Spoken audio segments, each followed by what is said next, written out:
É que Então, a uma gente coisa não que eu sabe. acho que é uma das grandes armadilhas da vida intelectual é justamente você ficar tão inserido nesses contextos mais abstratos e você perder o lastro com a realidade concreta, né? Porque é Perfeito. tanta teoria, tanta possibilidade, você está mergulhando tão profundamente em alguns temas e às vezes você esquece, né, que aquilo tem que encaixar. Tipo, as coisas, elas têm que... Elas tem têm que uma fazer conexão sentido. com a vida. É, né? com a Tem que vida, ter, né? Com a tem que vida ter. real. Se não tem, é muito delirante. Aí vem muito da Era isso que você sentia nos professores, uma falta de conexão conexão o com a vida mundo, real. com a vida Era real? o estereótipo de ser brisado, né? Tá fora da vida prática. E aí, como eu era muito desconectado, eu falei, gente, isso aqui não vai dar certo, não tem como.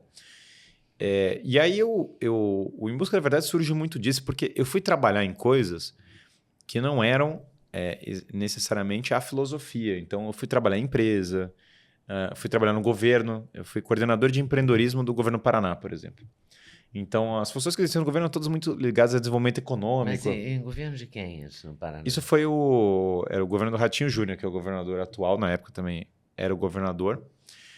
E as pessoas me chamaram, porque eu tinha esses projetos com educação e tal, e as pessoas falaram, não, vamos tentar fazer um projeto aqui ligado ao desenvolvimento econômico e tal. Só que era muito frustrante, porque... Aliás, o secretário de Educação era o que é secretário de Educação agora de São Paulo, não é isso? Exatamente. Eu cheguei Eu a... esqueci o nome dele. Sim, cheguei a conhecê-lo na época.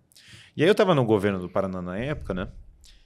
Só que é um esforço muito difícil, porque, enfim, o governo do Paraná é mais organizado do que a grande média dos governos assim, pelo Brasil. O Paraná, no geral, é mais organizado, né? Esse podcast é um oferecimento da Doctors First, que é a marca de suplementos que a gente usa. E recomenda. São os melhores ingredientes, várias fórmulas Tudo autorais. com alta qualidade, com muitos selos, magnésio, Ultra Vision para melhorar a sua visão, colágeno que todo mundo a partir dos 20 anos precisa, Glutamaster para imunidade, saúde do ômega intestino. 3, fundamental, DK2, que é a vitamina K2, é o GPS do cálcio, vitamina D3 também para a saúde. o Glutamaster. É isso. Não pode perder. Lembrando, o QR Code vai estar na tela aqui para você conhecer mais 5% de desconto com o cupom LEDA5. Ou Duda5. E o link está na descrição. Valeu? Mas desenvolver empreendedorismo no Estado é uma tarefa muito estranha, porque você está tentando desenvolver dentro do Estado uma coisa que não é o Estado. Então, é uma... É contraditório É também. contraditório em algum sentido. E você está querendo desburocratizar, então você está dentro da máquina querendo fazer alguma coisa contra a máquina. Então, era muito era bom como experiência. Um dos motivos do porquê eu fui para o governo nesse período era para sentir o que era o governo mesmo, como que era a política, porque eu estudava política e queria ver como que era, né, como se dava no negócio. Mas essa tarefa de você querer ir contra a máquina dentro da máquina era uma tarefa muito contraditória, e aí eu também vi, tanto no meio empresarial quanto no governo, uma crise de liderança muito forte. Crise de valores, crise de quais são os princípios que vão guiar uma sociedade. Então a coisa ia caindo nessa burocracia infinita, no mesmo problema que você vê na universidade em alguns aspectos, uma estrutura muito oligárquica de governo também, que é pouca responsabilidade, pessoas com poder, mas com pouca responsabilidade all around, assim, que é uma coisa que você vê muito no Brasil. E aí foi, na época aconteceram duas experiências nesse sentido. Então uma foi, quando começou a pandemia, então eu saí do governo para empreender online. Eu falei, eu vou começar... na verdade, por um período ali, eu tinha 2 filhos, casei, né? Eu tenho 4 filhos hoje.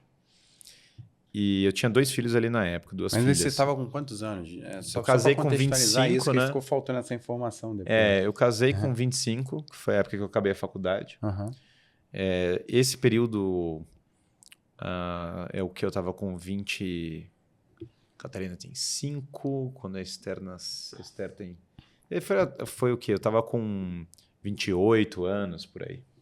Hoje você está com quantos? 29, 32. 32 anos. Hoje eu tenho 32. Então, isso foi uns 3, 4 anos atrás. Ele falando, parece Caramba, que ele tem você uns é um 42. garoto, né? Eu sei, as pessoas falam que você é muito jovem, mas não sei Não, também. e aliás, né? pegando Já o tem- gancho aqui, né, do acervo cultural e da parte de estar super bem e tal.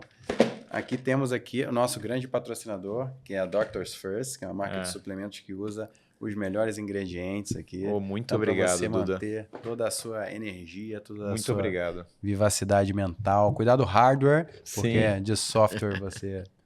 O Duda, inclusive, já encontrei ele para treinar. Já treinei jiu-jitsu com o Duda. Já fomos treinar Você é juntos. multifacetado, né? Ao juntos. mesmo tempo que ele é um professor de filosofia, ele é um empreendedor, aí ele luta jiu-jitsu, ele tem 4 filhos e tem 32 anos. É muito forte isso tudo, né?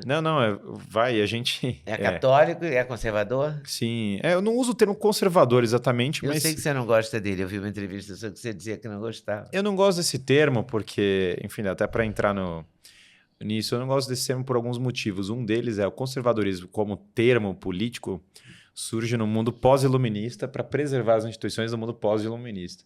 Eu, no geral, já questiono as instituições do iluminismo como um todo. Então, eu na verdade...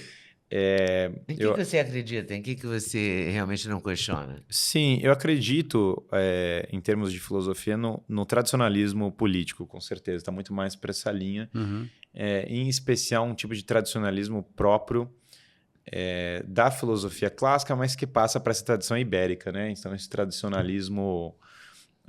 tem toda uma tradição no Brasil de monarquia municipalista, que foi como o Brasil foi fundado, e essa conexão ligada a uma tradição religiosa, que foi a forja do Brasil. Então, isso em termos de filosofia clássica, ecoa a tradição tomista, que é de monarquia mista, né? Que é basicamente a ideia de uma monarquia com uma elite bem formada para sustentar isso, como uma forma de ascensão social. Porque o São Tomás de Aquino falava que o melhor governo é a mistura de monarquia, aristocracia e república, que são as 3 formas de governo.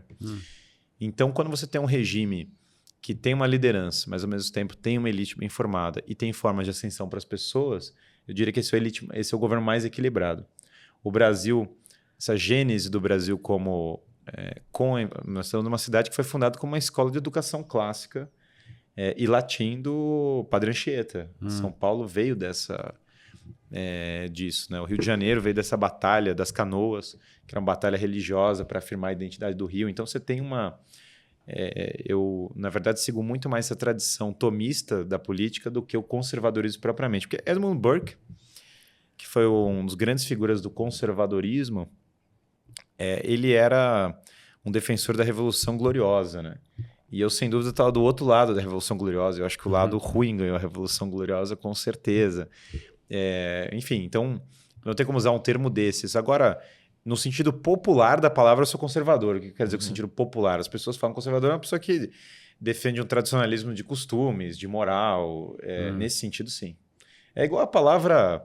Me perguntaram ontem o que você acha de liberalismo econômico. Eu também não uso esse termo. Eu vou falar, poxa, mas eu também defendo empreendedorismo. Então, para as pessoas não encaixam, mas é que eu acho que simplesmente a ideia de empreendedorismo tem que estar casado também com uma visão de patriotismo, com uma visão... Então, por exemplo, eu super acho que você não pode deixar a China comprar tudo que tem no Brasil, entendeu? Então, não quando você estuda as coisas, você acaba sendo obrigado a dar termos um pouco mais complexos para as coisas. Por isso... vai privatizar as coisas. Você é a favor ou contra? Depende, né? Depende. Você vai privatizar para uma estatal de outro lugar. Total. Por exemplo, o banco central imprimindo um monte de dinheiro. Isso é o capitalismo. Eu não defendo isso. Eu acho que isso, na verdade, faz mal para as pessoas. A BlackRock sendo dona de todas as empresas listadas na Bolsa lá nos Estados Unidos, é uma das maiores acionistas. Eu não acho essas coisas positivas. Então... de outro lado, eu acho que o empreendedorismo é realmente o motor que faz as coisas irem adiante. Então, aproveitando que boa parte da sua resposta foi contextualizando basicamente o valor das palavras certas e da etimologia, porque no nosso caso aqui, por exemplo, né, além da gente estar junto aqui, né, nesse projeto, a gente está junto no projeto principal, né, da nossa família, que é o Projeto Vida. Ela que me botou no mundo, sim. A gente tem uma relação muito próxima até hoje. A gente tem que criar, né, eu como pai, ela como avó.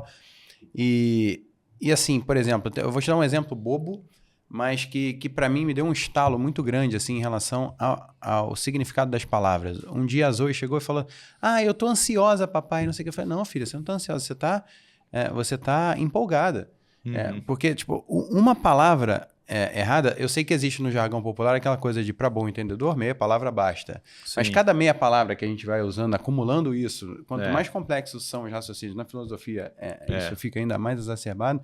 Como é que você entende essa coisa das gírias, dos dialetos, dessa forma de ressignificar? As pessoas nunca tiveram um vocabulário tão restrito quanto hoje. Sim, tem um problema de decadência da linguagem. Eu sou totalmente contra. Eu lembro até quando a gente estava criando Em Busca da Verdade, porque o Em Busca da Verdade é uma iniciativa, uma empresa que eu criei junto com meus sócios para formar líderes, formar empresários dentro da formação clássica, né? Então, trazer esses aspectos de formação clássica. Juntar o conhecimento levar com o conhecimento essa vivência para essas de pessoas, liderança, de desafios de liderança. Então, a ideia é, porque você tem esse mundo da educação clássica que era desconectado desse mundo dos negócios, e a ideia é justamente unir essas coisas e tornar a filosofia mais aplicável para o líder que tem que tocar uma empresa e tal. E até uma das coisas que a gente ensina é exatamente essa, que uma empresa, no fundo, é uma monarquia mista no auge dela, porque ela tem que ter um CEO, um dono, que é responsável por ela.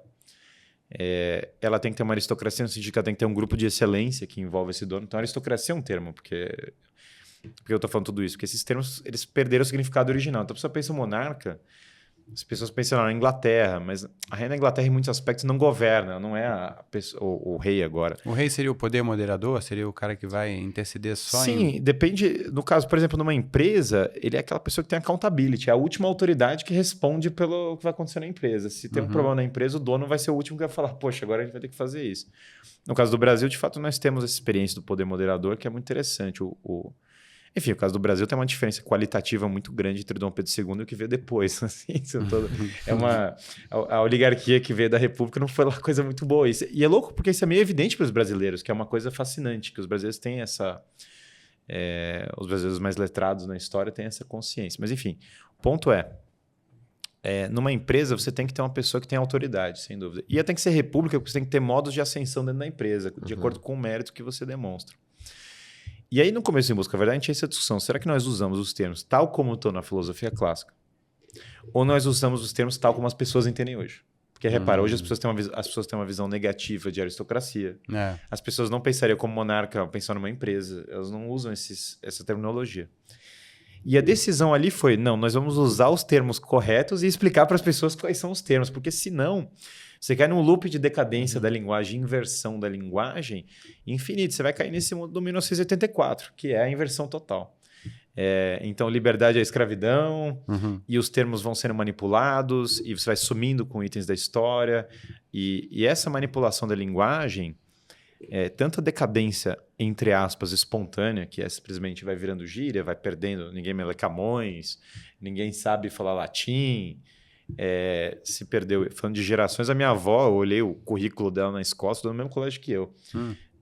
A minha avó, no colégio, saiu com francês, latim, inglês, italiano. Eu falei, cara, o que é isso? Tinha 4 idiomas no colégio. Você teve latim também na escola, Eu tive latim na escola normal. Mas isso no ginásio. Então, dizer, só de chamar de não escola tem, normal, não sei o que mais nem é, e português ginásio direito, também não sei, porque na minha época já era outra nomenclatura. Outra né? nomenclatura. Hoje já é outra. E aí, gostou desse corte? Gostei muito, mas eu acho que vocês devem assistir a entrevista completa, que está no YouTube Leda Nagli esperando por você. Essa série Hoje Nagli, o Encontro de Gerações, está imperdível. Vale a pena conferir, hein? Com certeza. Se Deus quiser.